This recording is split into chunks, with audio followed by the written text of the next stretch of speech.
Mahadeva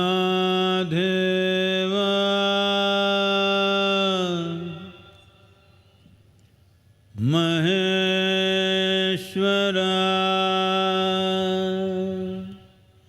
Bhairava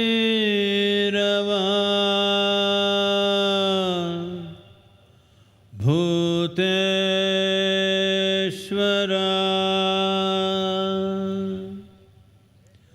Mahadeva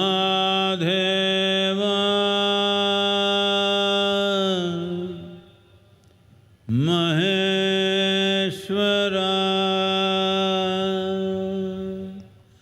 Bhairava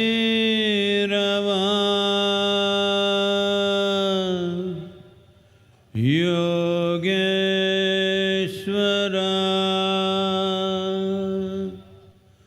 Mahadeva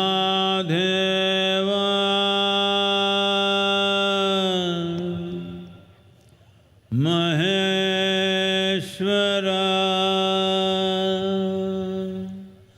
Bhairava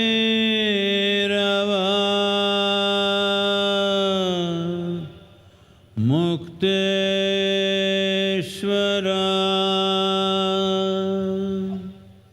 Mahadeva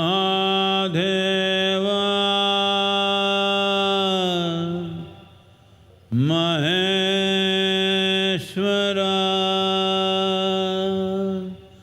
Bhairava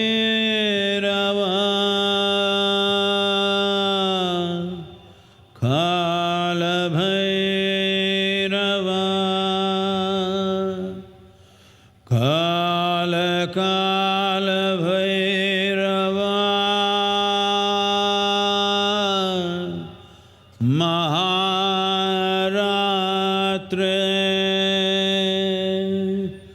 Maharatre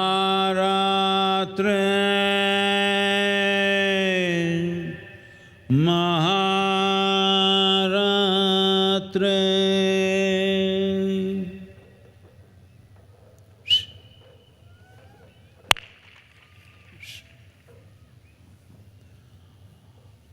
Welcome to Maha Shivratri 2026, wherever you are, every one of you.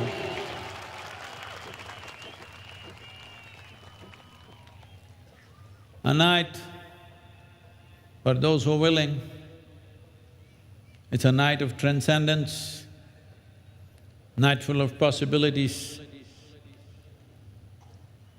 One who gives himself to this process. This is a special night. It's called Shivratri. This particular one is Maha Shivratri. In a year, 12, some years 13 Shivratris come. That is one day before Amavasya. It is the darkest night. This particular Shivratri, which comes in the month of Magha, well, in the north they call it Phalguni because different ways of keeping calendar. In southern India, we see Amavasya as the conclusion of a month. In the north, they see Paurnami as the concluding day of the month. Because of this, there is a little variation, but today is Mahashivratri everywhere. There is a natural upsurge, which every human being who has a vertical spine can make use of. Well, there are a whole lot of WhatsApp scientists and some spiritual hobos who say this is all rubbish. Let's look at it this way, there are some scientists sitting here, eminent ones. Well, on this day and every full moon day and new moon day, the whole ocean is rising. It's called the high tide. The pull is such, millions of tons of water is trying to rise. When such a force is being exerted, this body, which is over 70% water, and almost everything that happens in this body is because of the actions of the fluids within the system, and secretions within the system. Your health, your well-being, your mental balance, your emotional experiences and profound experiences of life all are subject to the secretions in your body or the chemical balances in your system.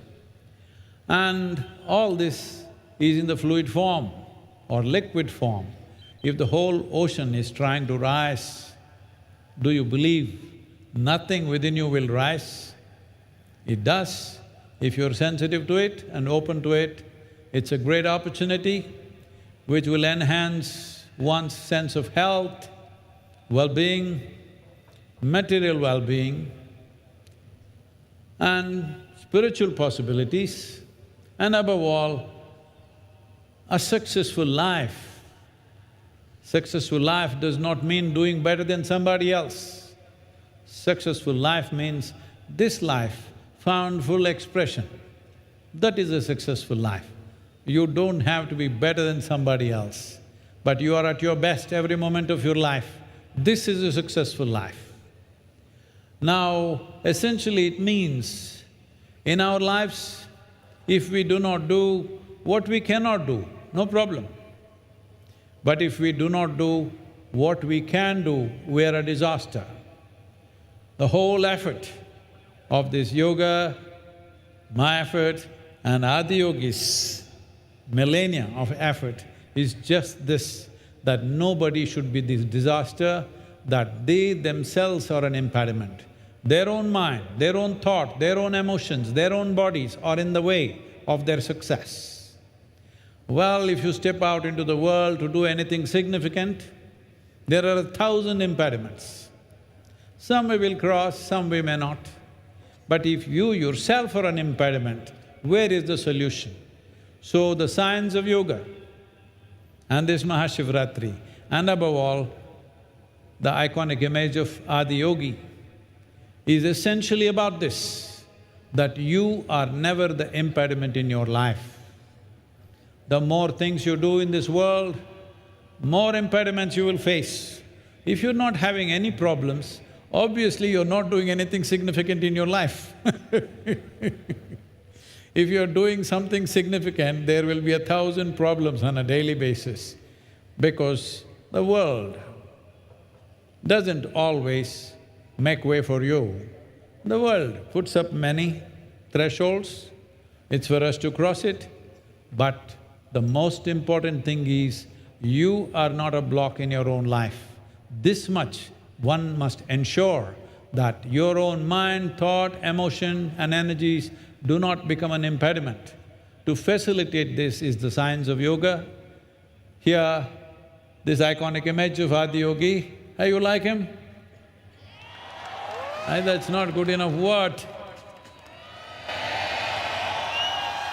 Well, when we crafted his face, when I spent over 2.5 years to design his face, the three qualities that we wanted to enshrine in him was absolute stillness. Do you see that? And very effervescent sense of exuberance and intoxication. Intoxication not from a bottle or something else. The greatest chemical factory is here. This is the most sophisticated chemical factory. If you are a good CEO, you will produce the chemicals of blissfulness. If you are a lousy manager of things, you produce chemicals of anxiety, stress, nonsense, whatever else, 1,000 other things which you don't need. If you are generating what you do not want within yourself, I don't have very good language for that. Is it okay? If you are… in the world there are so many things that we don't like, but within yourself, if you're producing things that you don't like, something fundamentally wrong with you, isn't it? To fix this, Adiyogi came and many millennia ago, he gave 112 methods through which a human being can attain to their highest possibility, 112 ways, so that no human being is left out. It is because of that we made his image 112 feet tall as an acknowledgement. Adiyogi is not of the past. Adiyogi is of the future because what he gave are not belief systems, philosophies or ideologies or teachings even. They are technologies for well-being. Never before in the history of humanity, in the last 15,000 years, since he came, there has been a generation which is as intellectually active as today, I believe, in terms of scale. So this is the time for him. He's waited for 15,000 years, where if he sits, people want to worship him, but nobody took up the technologies, only a small fringe of people practiced. Others, they made calendars out of him and they thought everything will happen. No, humanity has come to a place where their intellect is firing like never before, and for the first time, our trust in technology has become more than heaven. So this is the best time for him. This is not… he's not of the past. He belongs to future generations because future generations are trusting only technology, not fairy tales that somebody tells you. So this is the time for him, and in many ways, we want to see in the next coming decade or two, we want to see globally, across the world, we want to see technologies for well-being become the relevant force. Not looking up, looking in. In is the only way out, this is the message. This is a movement from religion to responsibility. Religion means, unfortunately, people believe responsibility is up there. That is not the nature of this civilization. Here, we've always been told, creation was not made by you or me, it was here before we came. We bow down to the force which made that happen. But our lives, how we live, how we experience, what we make out of this is our karma, it's our responsibility. Our karma simply means it's our making. This is our making. How you are right now is your making. Doesn't matter how many forces either support you or beat you down, all these things happen to everybody. But what you make out of this life is entirely your karma. So this is the only civilization which has been telling you, you are the source of your life, you are the maker of your life. You didn't make the creation, but you have to make this life the way you want. If every one of us made ourselves the way we want ourselves to be, I think we're going to live in a glorious world and a glorious nation. All of us are working for a Bhavya Bharat, and it is my special privilege to introduce our Raksha Mantri, our beloved Rajnath Singh Ji. Probably among the most dynamic defense ministers that Bharat has seen, and unfortunately there have been situations which have been handled with absolute precision and success, and also it's our honor. Many people from the forces are here. There's a whole group, over 5,000 people from all the three forces, including the paramilitary. Where are they? Can you just stand up?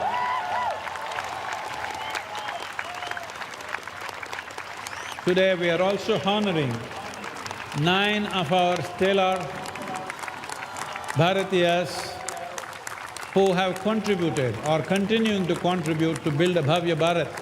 Bhavya Bharat Bhushan, and our beloved Defense Minister will honor them with a Bhavya Bharat medal. This will be a yearly feature that every year we will select certain people who are contributing to the making of this nation. This great nation has a hoary history that is important, but what is more important is this civilization has solutions for the entire world.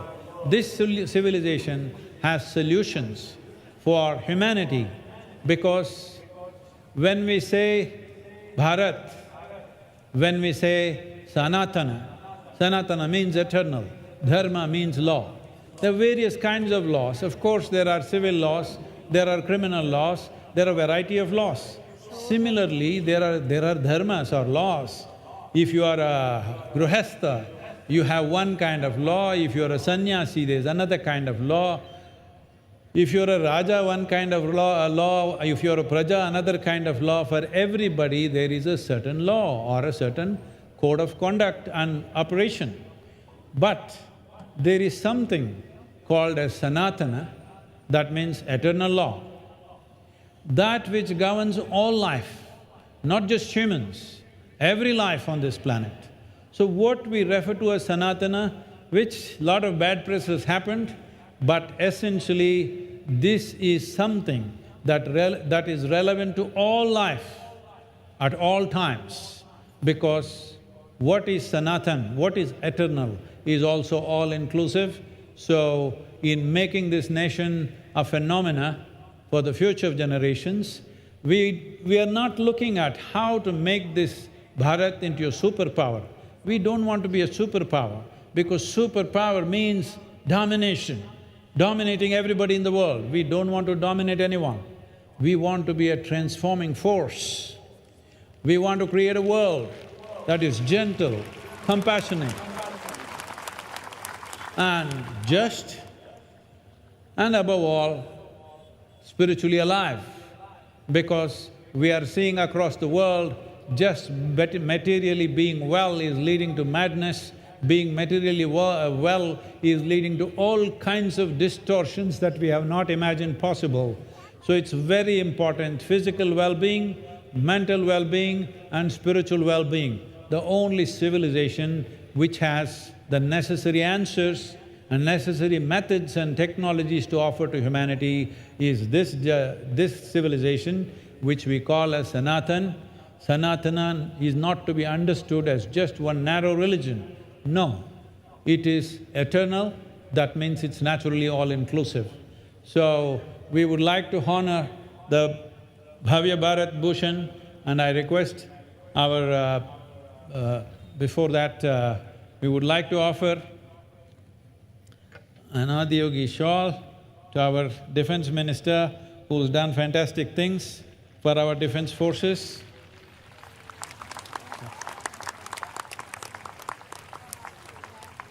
Adiyogi, and also offer him a 1 foot tall Adiyogi.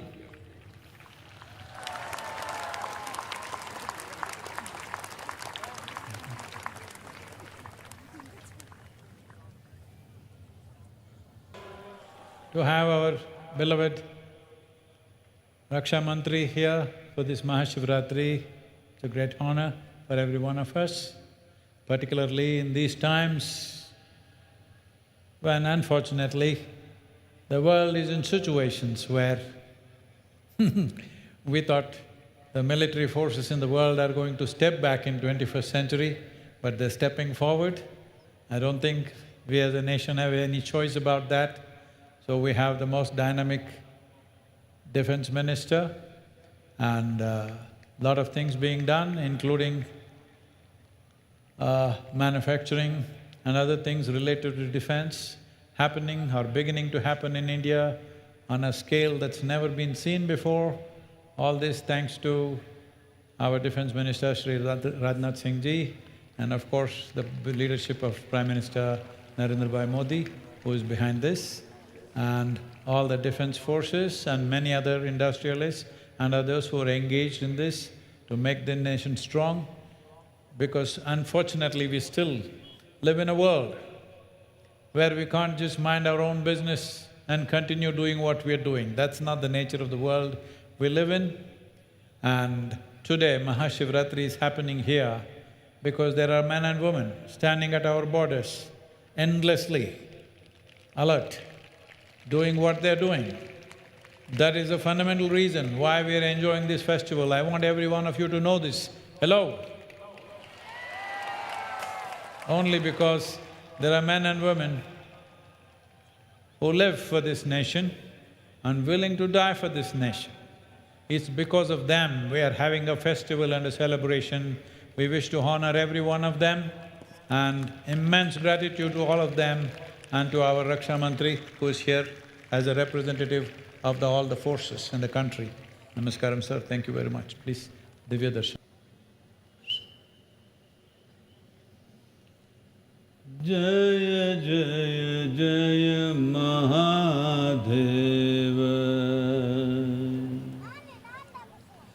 Jaya Jaya Jaya Mahadeva. Shiva Shankar Adi Anant. Shiva Shankar Adi Anant. Jaya Jaya Jaya. Jaya Jaya Jaya Jaya. Jaya Jaya Jaya Mahadeva. Jaya Jaya Jaya Mahadeva.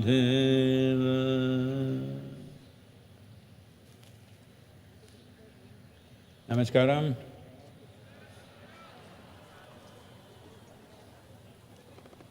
Hey, what's happening, all of you? Namaskaram, I said, huh?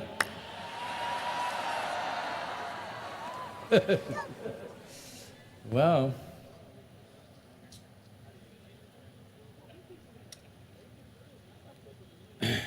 Maha Shivratri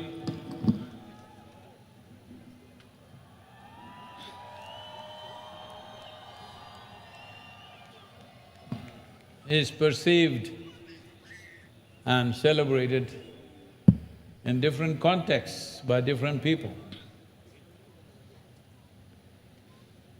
For people who are grihasthas or who live in the family structure, they see this day as the day Shiva and Parvati got married. It's Shiva's wedding day.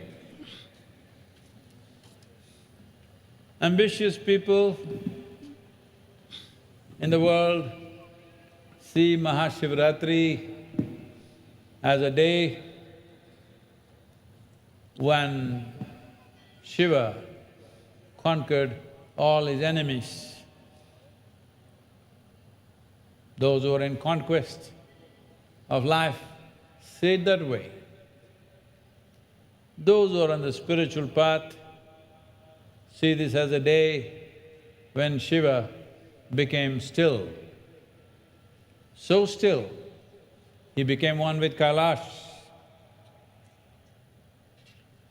Different ways as it's relevant for the lifestyles that people live.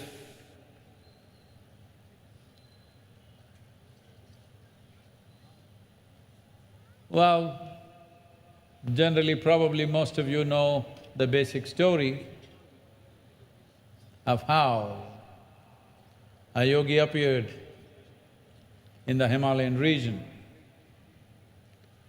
and he sat still.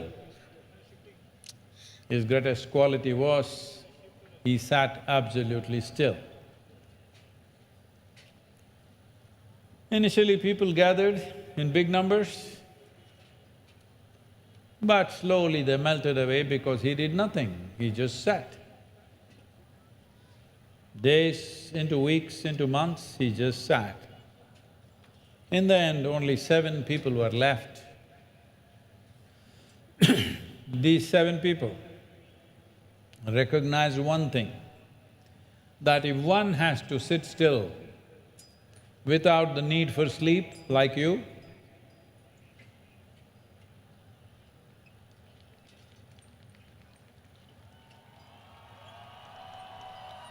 rest or sleeping, is it?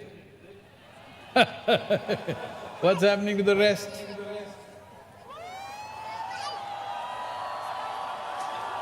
So you must understand this. There are 3 most basic compulsions in human life.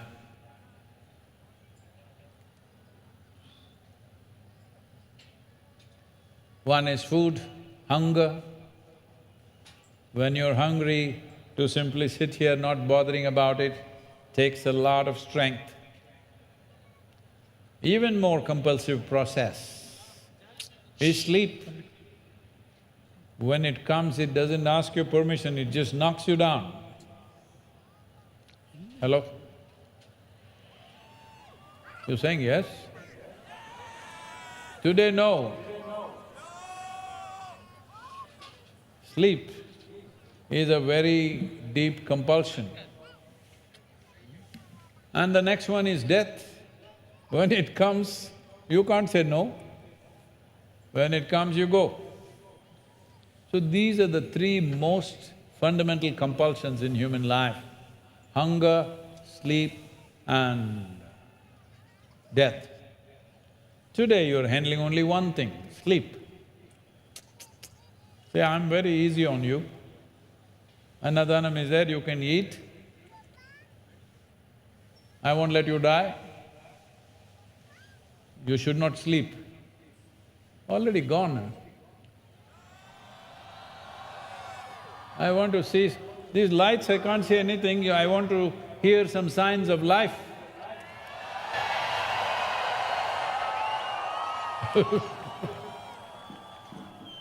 So, these 7 people hung on around him because they saw he had overcome hunger, he had overcome sleep, and he had overcome the need to relieve himself in some way. And they could not make out whether he was alive or dead. Like that, he was sitting still. Only thing was, off and on, tears of ecstasy were dribbling down his cheeks, so they knew he's alive and vibrantly alive, but absolutely still. These are 3 processes of life which binds you to the physical body. Once you are bound to the physical body, you are bound by the cycles of time. This year, towards the end of this year, we will consecrate the Kala Bhairava, which will make this a full-fledged kshetra.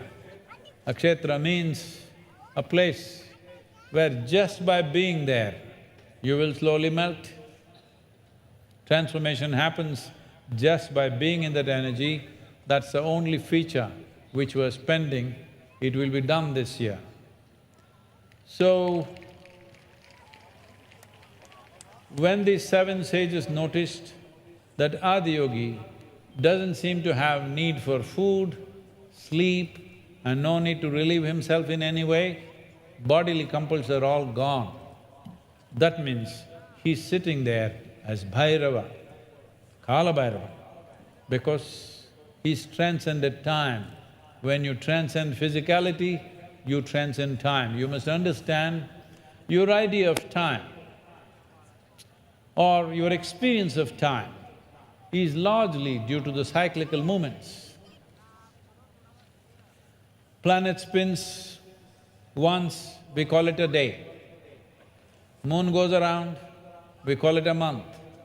Planet goes around the sun, we call it a year. This is our idea of time. If nothing was going in circles, if everything was going in a straight line, you wouldn't know how to know time. Cycles of the planets, cycles of the moon, cycles of our own bodies. This is what is telling us time. Right now, it's telling time. Today, are we going to transcend time at least for one night? The nature of time is cyclical in your experience. The experiential time is cyclical. And everything that's physical is cyclical. From a single atom to the whole cosmos, everything is in cycles. When you're caught up in these cycles, or when you're ruled by these cycles, we say you're in samsara. Samsara doesn't mean family. In Tamil, most people think samsara means wife, I think. No, that's not what it means. Samsara means cycles. You're caught up in the cycles of time. That's what samsara means. Sannyasa means you have liberated yourself from the cycles of time. How do you liberate yourself from the cycles of time?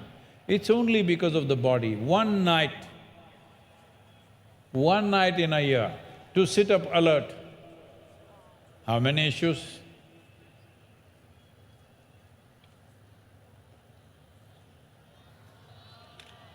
Hey, come on! Show me that you're alive.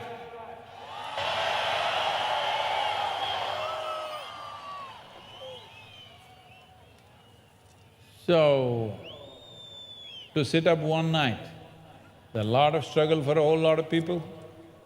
But if you do enough sadhana, that even if there is a little bit, just a little bit of space between you and your body, the body that you gathered over a period of time, and yourself, if there is even a little bit of space, you will see beating time or beating sleep or beating hunger is not a challenge. Now, if one is able to transcend the physical nature, one naturally transcends time and becomes a Kala Bhairav. But these 7 people were mesmerized by his stillness and an unexplained sense of ecstasy within themselves just looking at him. Are you feeling that, looking at him? They were totally mesmerized. They spent years, they wanted to learn everything that he knows. So he said, 112 ways I will teach you.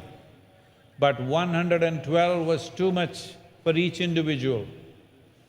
Intellectually, in terms of understanding, and experientially, in terms of being able to sustain that, was a bit too much. So he divided it into 7 parts, 16 aspects to each one of them, he taught. Each one mastered these 16 aspects. And then when he felt they have become genuinely shining beings, he said, it's time you go and share this with the rest of the world. You must leave. They did not know any other world other than him. They looked at him, we should actually leave. He said, yes, you must leave. You must take this to the world. When they were about to leave, he said, what about Guru Dakshina? You know these gurus. They looked at him, Guru Dakshina, what do we have? We don't own anything other than the loincloth that we wear. We don't have nothing to give you. What to give? They looked at each other. But he sat there nonchalantly. No, no, before you leave, you must pay Guru Dakshina. So Agastya Muni looked into this and said, the only precious thing that I have within me is the 16 aspects, these 16 gems that I collected from you in all these years of sadhana. I place this 16 at your feet and I will go empty-handed. Everybody else took the cue and all the other 6 also did the same. And they left empty-handed after years of sadhana, years of hardship. They left with nothing in their hands. Because they left with nothing, each one of them carried 112 ways with them.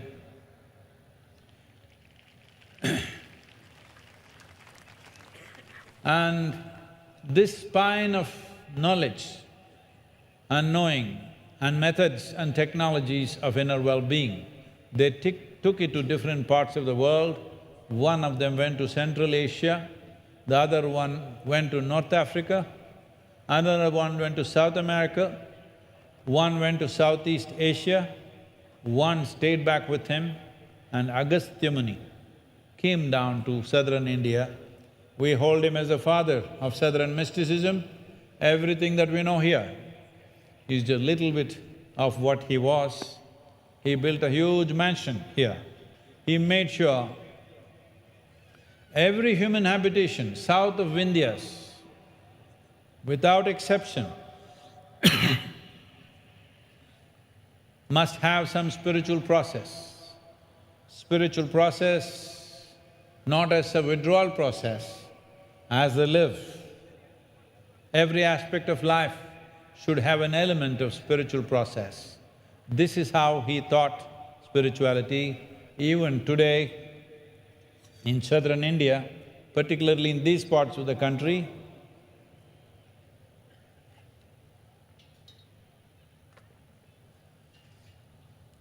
simple things that people do, you will see how they sit, how they stand, how they receive, how they give, how they eat. For all this, there are postures and mudras. Even today, in remotest parts of Tamil Nadu, Karnataka, Andhra Pradesh, people are practicing this unknowingly. Lot of distortion has happened. But this is what it is. The yogic sciences on mass application became our dharma. A little diluted and distorted, but still it is working. Still it is working because the level of hardship the last few generations of people have gone through in these parts of the nation, poverty, disease, death, punishments from occupying forces, untold levels of exploitation, humiliation. They endured all this and still remain stable. This is only because there is spiritual process in daily life. But too much distortion is happening as generations pass. Once again, it's upon us to see that spiritual process moves down from the mountains and caves and ashrams and gets into every home. I want to make sure spiritual process is not in the hands of gurus, institutions or any kind of authority. Like our mothers taught us how to brush our teeth, like that, spiritual process should happen in every home. Only then, genuinely you will create a nation and a world which will benefit from that. Otherwise, it'll remain the exclusive property of a few, which unfortunately it's been in the last 600 to 800 years because of variety of situations that we have faced of occupation, invasions and variety of other exploitations.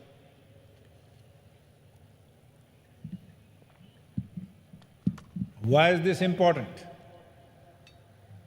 It's important because as I was saying earlier, we have come to a place where the generation of people that you're seeing now and the next generation, which are your children and grandchildren, they are not willing to believe what's written in a book. They are not willing to take up your philosophies and ideologies simply because you say it.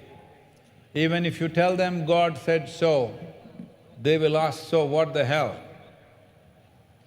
This is not bad, these are good times. It is a good time when human beings dare to ask questions. It's really bad time where human beings cannot ask questions. This is a land where even so-called divine entities came. When they came, they could not give us commandments. They only got questions. I'm sorry. Look at this. Adiyogi decided to speak elaborately only with his wife, one person, somebody who's very dear to him. She freaks him with 1,000 questions. Krishna, a glorious being, speaks to only one guy in his life. That guy asks hundreds of questions. This is the nature of this civilization because this is a land of seekers. This is not a land of believers, this is the land of seekers.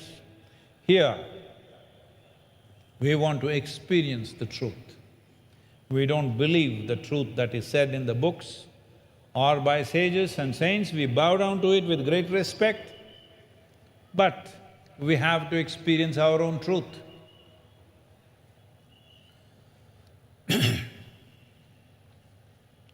It's important to understand that this is a civilization where authority is not the truth. Truth is the only authority. This is the way forward for humanity, where truth is the only authority. Authority is not the truth. Because it's said in a holy book, it's not a truth for us. Because somebody who claims to be an agent of God, it is not a truth for us. I'm so sorry.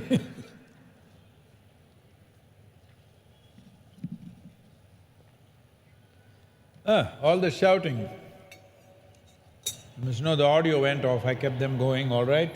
Hey, you must keep it going. What is this? If the audio goes off, you'll all boo. So many people, why do we need a microphone? You should be able to start chanting yourself and make it happen. So, this civilization that we call as Bharat, that we call as Sanatana, is most vital, not because you are a Hindu, this is vital for every life on the planet. Because this is not a philosophy, this is not an ideology, this is not something that somebody invented. This is gleaned with profound observation of both physical life and spiritual dimension of creation. By very profound observation, we have come to this understanding that this is how life works within us. The way it works within me, fortunately that's the same way it works within you. Your mind may work differently, but the life that you are works just the way it works within me. This is true for every creature, for every animal, for every bird, for every insect and worm. This is how life works. Sanatana Dharma is about that which governs life process. This is vital, not just for this country, not just for the people who identify as Hindu, this is vital for every creature on this planet, this is vital for every human being on this planet. This will always be relevant for all people and all life on this planet. As a part of this, many things are being made available. Well, if you want to take a baby step, how many of you want to take a baby step? Baby step. Hey, what a shame. Are you babies or full grown-up human adults, huh? Hello? If you are a baby, you can take a baby step. When you're a grown-up adult, you must take a big step. Because last year we launched this Miracle of Mind for people who want to take baby steps, not for babies. Grown-ups who behave like babies, for them. Well, they seem to be doing okay, a few million, I don't know how many exactly, 238 countries and territories have downloaded the app. Some 21 to 22 million meditation sessions have happened. Don't clap your hands, there are 8.4 billion people and they are taking baby steps. So this year, we're making inner engineering free so that you behave like adults, take a big step. No money, Sadhguru, I don't have money. For those people, it's free. Just do it now. Within 3 days, you must register and make it happen. It's free for you because the idea is knowledge should live in people.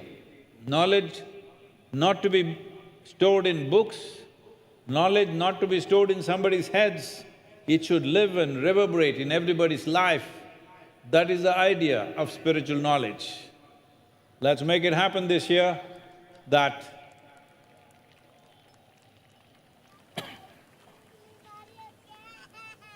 spirituality doesn't remain a fringe in the world. As there is life breath, everybody should know the life process, how it happens and what they can do about it to live as full-fledged lives.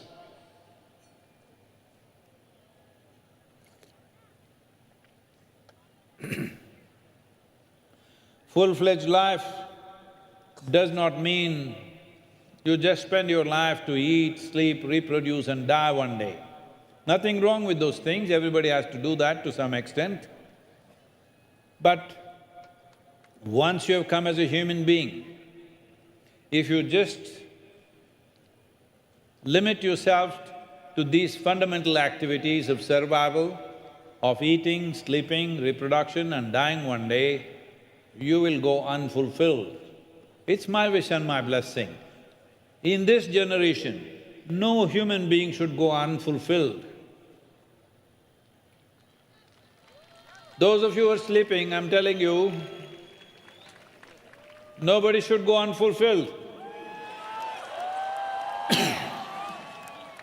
It doesn't take any special skill, some past life something, no.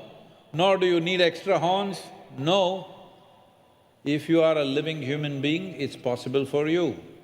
It just needs a little orientation in that direction. In is the only way out for this. As a part of this, many things are being done. One thing is, today we will do Yogeshwara Maha Abhishekam. Are you with me? Abhishekam means essentially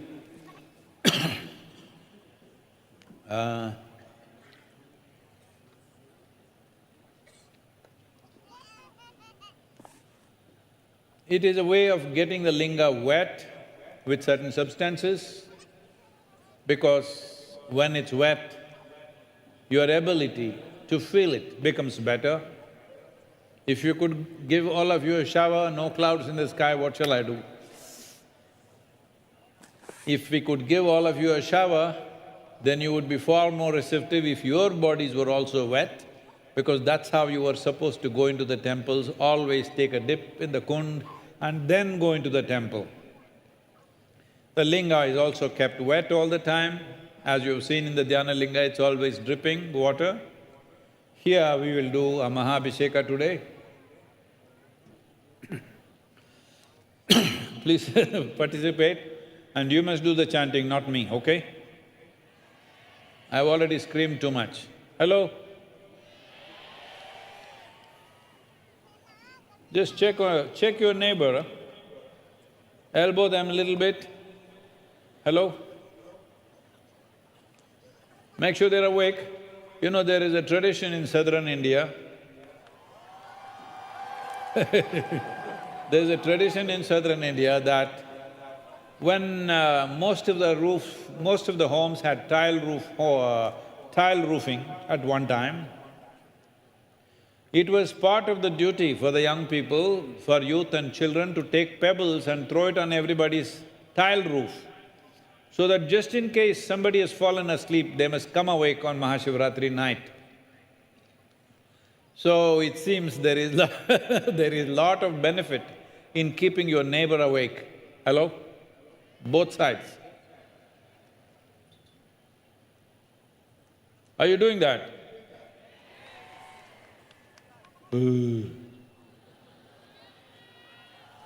Hey, what's sadhana-pada? What's happening?